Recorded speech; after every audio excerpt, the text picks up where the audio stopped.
ابو ذر غفاری رضی اللہ تعالی عنہ یہ حدیث بیان کرتے تھے کہ حضرت صلی اللہ علیہ وسلم نے فرمایا کہ میرے گھر کی چھت کھول دی گئی۔ اس وقت میں مکے میں تھا۔ پھر جبرائیل علیہ السلام اترے اور انہوں نے میرا سینہ چاک کیا، پھر اسے زمزم کے پانی سے دھویا، پھر ایک سونے کا طشت لائے جو حکمت اور ایمان سے بھرا ہوا تھا، اس کو میرے سینے میں رکھ دیا، پھر سینے کو جوڑ دیا، پھر میرا ہاتھ پکڑا اور مجھے آسمان کی طرف لے کر چلے۔ جب میں پہلے آسمان پر پہنچا تو جبرائیل علیہ السلام نے آسمان کے داروغہ سے کہا کھولو۔ اس نے پوچھا آپ کون ہیں؟ جواب دیا کہ جبرائیل۔ پھر انہوں نے پوچھا کیا آپ کے ساتھ کوئی اور بھی ہے؟ جواب دیا ہاں، میرے ساتھ محمد صلی اللہ علیہ وسلم ہے۔ انہوں نے پوچھا کہ کیا ان کے بلانے کے لیے آپ کو بھیجا گیا تھا؟ کہا جی ہاں۔ پھر جب انہوں نے دروازہ کھولا تو ہم پہلے آسمان پر چڑھ گئے۔ وہاں ہم نے ایک شخص کو بیٹھے ہوئے دیکھا۔ ان کے داہنی طرف کچھ لوگوں کے جھنڈ تھے اور کچھ جھنڈ بائیں طرف تھے۔ جب وہ اپنی داہنی طرف دیکھتے تو مسکراتے اور جب بائیں طرف نظر کرتے تو روتے۔ انہوں نے مجھے دیکھ کر فرمایا آؤ اچھے آئے ہو، صالح نبی اور صالح بیٹے۔ میں نے جبرائیل علیہ السلام سے پوچھا یہ کون ہیں؟ انہوں نے کہا کہ یہ آدم علیہ السلام ہیں، اور ان کے دائیں بائیں جو جھنڈ ہیں یہ ان کے بیٹوں کی روحیں ہیں۔ جو جھنڈ دائیں طرف ہیں وہ جنتی ہیں، اور بائیں طرف کے جھنڈ دوزخی روحیں ہیں۔ اس لیے جب وہ اپنے دائیں طرف دیکھتے ہیں تو خوشی سے مسکراتے ہیں، اور جب بائیں طرف دیکھتے ہیں تو رنج سے روتے ہیں۔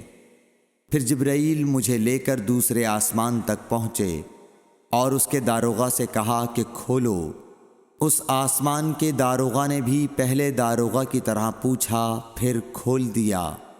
حضرت انس رضی اللہ تعالی عنہ نے کہا کہ ابو ذر نے ذکر کیا کہ آپ صلی اللہ علیہ وسلم یعنی نبی صلی اللہ علیہ وسلم نے آسمان پر آدم، ادریس، موسیٰ، عیسیٰ اور ابراہیم علیہ السلام کو موجود پایا، اور ابو ذر نے ہر ایک کا ٹھکانہ نہیں بیان کیا، البتہ اتنا بیان کیا کہ حضور صلی اللہ علیہ وسلم نے حضرت آدم کو پہلے آسمان پر پایا اور حضرت ابراہیم کو چھٹے آسمان پر۔ انس نے بیان کیا کہ جب جبرائیل علیہ السلام نبی کریم صلی اللہ علیہ وسلم کے ساتھ ادریس علیہ السلام پر گزرے تو انہوں نے فرمایا کہ آؤ اچھے آئے ہو، صالح نبی اور صالح بھائی۔ میں نے پوچھا یہ کون ہیں؟ جواب دیا کہ یہ ادریس علیہ السلام۔ پھر موسیٰ علیہ السلام تک پہنچا۔ انہوں نے فرمایا آؤ اچھے آئے ہو، صالح نبی اور صالح بھائی۔ میں نے پوچھا یہ کون ہیں؟ جبرائیل نے بتایا کہ یہ موسیٰ ہیں۔ پھر میں عیسیٰ علیہ السلام تک پہنچا۔ انہوں نے کہا آؤ اچھے آئے ہو، صالح نبی اور صالح بھائی۔ میں نے پوچھا یہ کون ہیں؟ جبرائیل علیہ السلام نے بتایا کہ یہ عیسیٰ ہیں۔ پھر میں ابراہیم علیہ السلام تک پہنچا۔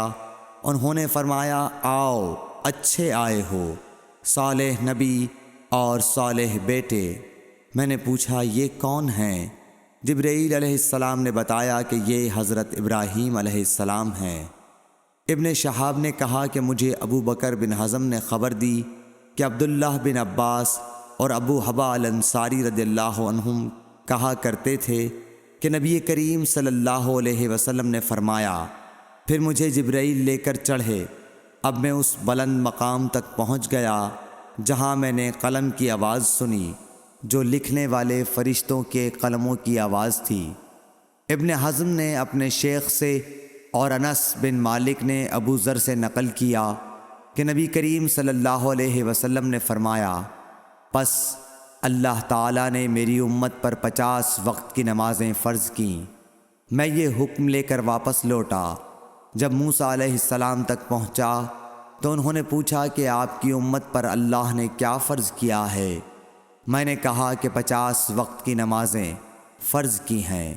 انہوں نے فرمایا آپ واپس اپنے رب کی بارگاہ میں جائیے، کیونکہ آپ کی امت اتنی نمازوں کو ادا کرنے کی طاقت نہیں رکھتی ہے۔ میں واپس بارگاہ رب العزت میں گیا تو اللہ نے اس میں سے ایک حصہ کم کر دیا۔ پھر موسیٰ علیہ السلام کے پاس آیا اور کہا کہ ایک حصہ کم کر دیا گیا ہے۔ انہوں نے کہا کہ دوبارہ جائیے، کیونکہ آپ کی امت میں اس کی برداشت کی بھی طاقت نہیں ہے۔ پھر میں بارگاہ رب العزت میں حاضر ہوا، پھر ایک حصہ کم ہوا۔ جب موسیٰ کے پاس پہنچا تو انہوں نے فرمایا کہ اپنے رب کی بارگاہ میں پھر جائیے، کیونکہ آپ کی امت اس کو بھی برداشت نہ کر سکے گی۔ پھر میں بار بار آیا گیا، پس اللہ تعالیٰ نے فرمایا کہ یہ نمازیں عمل میں 5 ہیں اور ثواب میں 50 کے برابر ہیں، میری بات بدلی نہیں جاتی۔ اب میں موسیٰ کے پاس آیا تو انہوں نے پھر کہا کہ اپنے رب کے پاس جاؤ، لیکن میں نے کہا کہ مجھے اپنے رب سے شرم آتی ہے۔ پھر جبرائیل مجھے سدرۃ المنتہا تک لے گئے، جسے کئی طرح کے رنگوں نے ڈھانک رکھا تھا، جن کے متعلق مجھے معلوم نہیں ہوا کہ وہ کیا ہیں۔ اب کے بعد مجھے جنت میں لے جایا گیا۔ میں نے دیکھا کہ اس میں موتیوں کے ہار ہیں اور اس کی مٹی مشک کی ہے۔ صحیح بخاری حدیث نمبر 349۔